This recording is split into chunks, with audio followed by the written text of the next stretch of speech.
Asi neprekvapí, ak poviem, že najväčší problém v medziľudských vzťahoch, alebo teda vo vzťahoch vo všeobecnosti, je špatná komunikácia.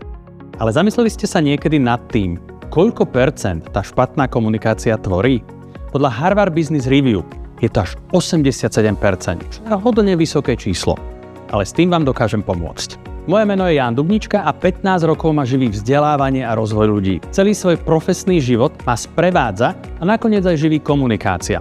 Vyštudoval som masmediálne štúdia, 12 rokov som pracoval v médiách a viedol som 3 produkčné firmy. A tak nakoniec sa medziľudská komunikácia stala nielen mojou vášňou, ale aj profesiou.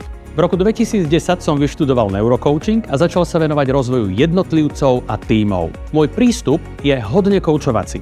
Nehovorím ľuďom, čo a ako majú robiť, ale vytváram prostredie, v ktorom zažiaria ich myšlienky, nápady a uvedomenia. Mám vášeň pre vzdelávanie a rozvoj ľudí.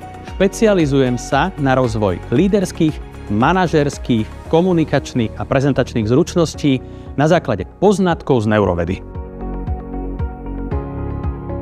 Primárne pracujem s manažérmi a ich tímami. Často sú to board members, top manažéri, middle manažéri a HR manažéri.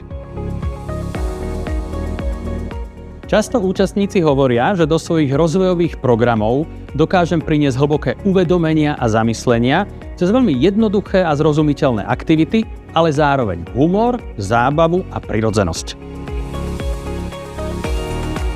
Za mňa jednoznačne koučovací prístup. Pomôcť ľuďom premýšľať o ich myslení a zároveň pomôcť im uvedomiť si, či to ich myslenie je pre nich prínosné a užitočné, alebo naopak nie. Baví ma vidieť, že ľuďom niečo docvaklo, že si niečo uvedomili a že sú schopní vidieť veci z iného uhla pohľadu, ako ich videli doteraz. Teším sa, že sa spolu uvidíme na kurzoch Top Vision. Teším sa, že spolu porastieme a obohatíme sa navzájom. Spolu s Top Vision vám ukážeme, že na školeniach a tréningoch môže byť zábava a zároveň aha momenty.